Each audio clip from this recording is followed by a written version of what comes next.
Dear brothers and sisters, first and foremost, I want to welcome you all to this program. I want to welcome Sheikh Abu Abad, Sheikh Mohammad Elshinawy to our masjid. Alhamdulillah, we pray that it'll be the first of many visits to this masjid. We had him in our other masjid, our older masjid, Alhamdulillah, Rabbil Alameen, and I pray that he's able to come many times. Now, to introduce the topic, before I hand it off to Sheikh Mohammad Elshinawy, who I know everyone would prefer to hear, since you hear me way too many times. And I told him that I want to give him the maximum amount of time to speak, but I do want to kind of introduce the premise a bit to the subject of how you understand or how you learn to love Allah subhanahu wa ta'ala, and how finding a connection to Allah's attributes actually solves pretty much every single faith crisis. And I'll give you, a couple of personal things that happened with me. I remember once I was asked to speak about something to a group of people that are not traditional, they're not Sunni, they didn't understand, or they didn't have the same understandings about the Prophet ﷺ that we have. And I asked Imam Siraj, I said, Imam Siraj, what should I talk to them about? And Imam Siraj said, just make them love the Prophet ﷺ. That's it. Make them love the Prophet ﷺ. Talk about the Messenger ﷺ. Don't talk about the issues of difference. Connect them to the person of the Prophet ﷺ. If they connect to him as a person, they will naturally connect to his sunnah. They'll love him and they'll understand the importance and find joy in following him ﷺ. Likewise, when it comes to the issues that reflect difficulty in our lives, if you look at the number one reason that people leave faith is because they can't come to terms with something that happens in their lives. And they're hindered by that. The question of evil, theodicy. And it is the first deviant group in the history of Islam was the Qadariyah, were the people who denied divine decree. And that came directly as a result of a personal experience. The Qadariyah took root, they found root when the Kaaba was attacked. And when the Kaaba was firebombed and Abdullah ibn Zubayr radiallahu ta'ala anhum and others were killed in the vicinity of the Kaaba, this group that said God doesn't know what will happen tomorrow, nor is God in control, and this is, it's all up to you, and there's absolutely no such thing as a God that has full power and absolute power over the divine decree.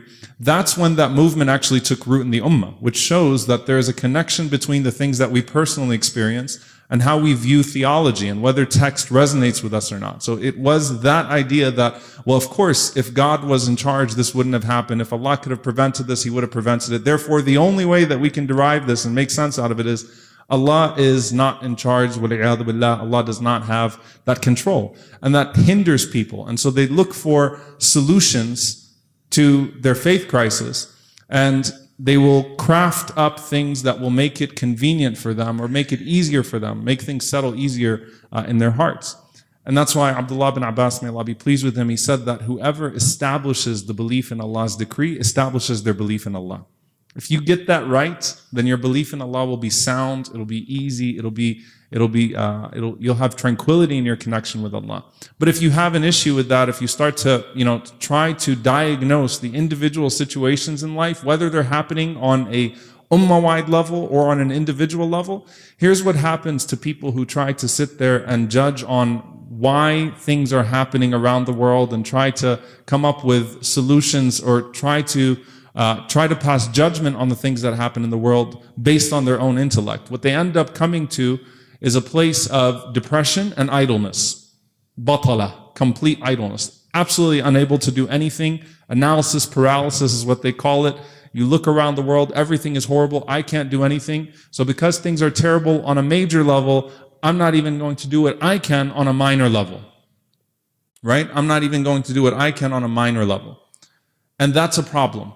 Right? Because then you remove your own responsibility to act, and you're not going to get better emotionally or mentally. On an individual level, something happens to you, and you get so caught up in why is this happening to me that you don't ask yourself what I should be doing and what I can be doing to make the best out of the situation.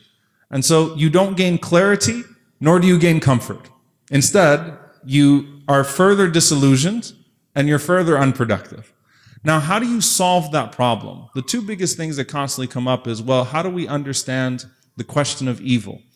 if you learn to defer to the justice of Allah and the mercy of Allah, that Allah subhanahu wa ta'ala sees what I do not see, He knows what I don't know, then that does not cause you to escape your responsibility.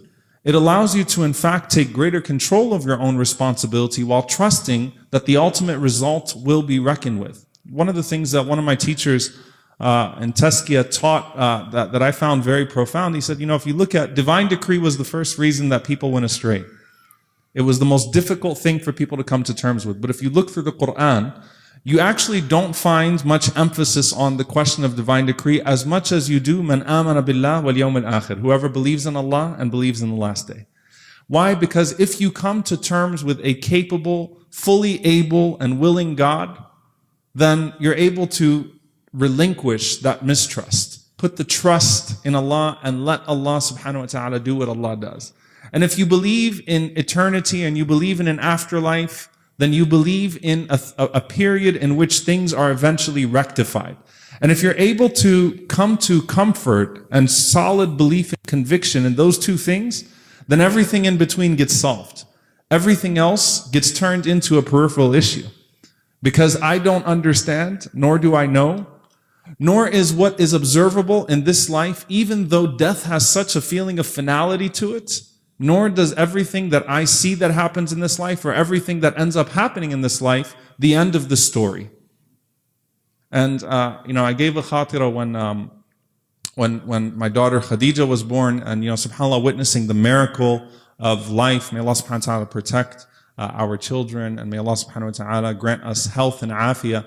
And you just watch that process and you're like, wow, it's just crazy to see that. And it's amazing to see ثُمَّ السَّبِيلَ يَسَّرَ, how Allah makes a way out, and how Allah subhanahu wa ta'ala gives us life, and then we sprout to where we are. And you watch that whole thing and you go, there's so much that could go wrong, but somehow Allah makes it go right. And there's so much in us right now at this moment that could go wrong, but somehow Allah makes it right. And when you make dua, when you supplicate every morning and you say, Ya Hayyu Ya Qayyum, the one who gives life and the one who sustains after he gives life. The ulama mention in the attributes of Allah subhanahu wa ta'ala that they are all derived from this idea of the ever living and the ever sustaining. Because Allah doesn't just create and then leave. Allah does not initiate and then abandon. Allah creates and then sustains. Allah initiates and then nourishes. Right? In your mercy, I place my trust. Aslih li sha'ni kulla. Rectify all of my affairs for me. وَلَا تَكِلْنِي إِلَى نَفْسِي طَرْفَةَ عَيْنٍ. And don't leave me to myself, even for what it would take to blink an eye. Don't leave me to myself, even for that moment of blinking an eye. The smallest processes in life, when things are happening inside of you constantly, you don't say, oh Allah, I've got this, leave it to me now. I'll take care of everything going inside of me. You know what would happen if you were left to your own faculties to control your own body? We'd all be dead in a few seconds. Because there's so much that's happening inside of us that we can't begin to understand. And that's what keeps us alive. Likewise, if you're able to instead look at the world through the lens of Allah's attributes, rather than look at the world through your own understanding and then project them and try to create the attributes of God in the way that you think a God should be, أَرَأَيْتَ مَنِ اتَّخَذَ إِلَهَهُ هَوَاهُ. At some point it's like making an idol. Right? And you are betraying your own faculties and your own understanding and the way that Allah subhanahu wa ta'ala has caused you to come to terms with things. So when people say, how can this happen to this person and not that person? Allah knows what I don't know, but Allah also tasks me to do the best that I can to uphold justice within my human capacity. But why does this happen and why does that happen? I'm at peace that the one who is fully able and fully just is in charge and in control and will rectify. The same way that baby who does not understand what's happening to them, and this is what when you talk to your baby and you're like, you think that they're smiling at you, and Sheikh Muhammad reminded me yesterday as he was holding Khadija that she just has gas. But when you're talking to a baby and it's like you realize no matter what conversation you have with them, there's no way they're going to remember this. Right? Because when we think back, our earliest memories are 2 or 3 years.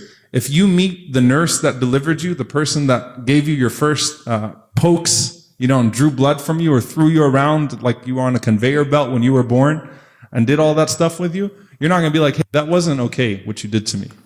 You're not going to remember anything. But all of that was to your benefit. All of that was to your benefit and in the making of you in some capacity, right? Likewise, in the hereafter, that moment that the Prophet ﷺ mentions that the person comes on the Day of Judgment who had the most difficult life, يُغْمَسُ فِي النَّعِيمِ غَمْسًا, and they're dipped in paradise once. وَيُقَالُ لَهُ هَلْ رَأَيْتَ بُؤْسًا قَطْ, and that person is asked, have you ever seen any hardship, misery? No? What's hardship? I don't know what you're talking about. I don't know what hardship even looks like. That's the person who had the hardest life in this world, because it's just like that baby who would have absolutely no recollection of those moments, because Allah controls all of that. And that time and those circumstances become irrelevant when you start to realize that there is a God that is fully in control. That means as well that you are activated to your fullest human potential to try to amplify those attributes that have a dimension of mercy and justice in your own capacity in this world. Because you're charged with your responsibility and you leave the rest to Allah subhanahu wa ta'ala. The same way with our da'wah. إِنَّمَا عَلَيْكَ الْبَلَاغُ, upon you is the message. And Allah subhanahu wa ta'ala will take care of the rest. And so, I'll end with this and I'll pass it over to Sheikh Muhammad. I remember sitting with a Catholic priest, and it was an interfaith dialogue, and the question of hellfire came up. We were doing in New Orleans a 4 months or 4 weeks, and every week we took a different dimension of creed and discussed it. So afterlife, resurrection, salvation, all these different things. And the question of hell came up, and like, how could this happen? And do you mean to tell me this person's going to hell and that person's going to hell? Actually, that is all. I defer to Allah's justice and mercy. Abu Hanifa rahimahullah, when he was asked about, this situation and that situation, he said, I doubt that Allah is going to ask me about so-and-so. Allah will ask me about me. That's what I'm going to worry about. There's no way I can be more merciful with someone than Allah will be, and there's no way I can be more just than Allah will be. I'm comfortable deferring all of that to Allah. But the question again, like, how could this happen? And, what does this mean? And he answered with something, Catholic priest actually answered with something very insightful. He said that, he said, this is where you have to take things into your own hands. Instead of asking, how could a loving God send you to hell? Ask, why choose hell over a loving God? Take it all back into your own hands. Put it back in your own hands. I trust Allah the most merciful. I trust Allah the most just. I also know that I have certain things that I need to get done and that I can get done. And Sheikh Mukhtar Maghrawi, may Allah subhanahu wa ta'ala preserve him, I remember he was talking about Ta'if, and he said the Prophet ﷺ, when he was in Ta'if, he didn't look at those people in front of him that hurt him and that did all the things that they did to him. Instead, he looked to Allah and asked, Ya Allah, what do I do next? And that caused him to not focus on being angry at the people that hurt him, but instead longing for the next step in his journey to Allah. What do I do to make this the most beneficial situation for myself? How do I get closer to Allah using this situation of difficulty? So it's not the people that are stoning me and hitting me. No, it's Ya Allah, what do I do, or how do I use this to get closer to you? Instead of asking why, ask what, and connect yourself. And so inshallah ta'ala, Sheikh Muhammad joined, alhamdulillah, he's from the beginning of Yaqeen, alhamdulillah, Rabbil Alameen, joined Yaqeen from the very beginning, and I had the pleasure of working with him on one of the first papers where we took 70 moments of moral greatness of the Prophet ﷺ, where the Prophet Muhammad, peace be upon him, showed moral greatness by not responding to evil with evil in all different situations. And then he started to work on a Proofs of Prophethood series, Dalal al-Nubuwah, in taking classical works and spending a lot of time on writing the Proofs of Prophethood series, and has been working with Sheikh Tahir and others on systematic theology and what that looks like for us to really create an understanding of Allah's names and attributes and the Prophet, peace be upon him, and connect ourselves to divine guidance in a way that can unlock our fullest potential and make sure that we have that full settlement of Allah subhanahu wa ta'ala in our hearts, and at the same time that full action in accordance with what He's given us the ability to do, and in accordance with the sunnah of our beloved Messenger sallallahu alaihi wasallam. So inshallah, I'll hand it over to Sheikh Muhammad. Jazakumullah khair.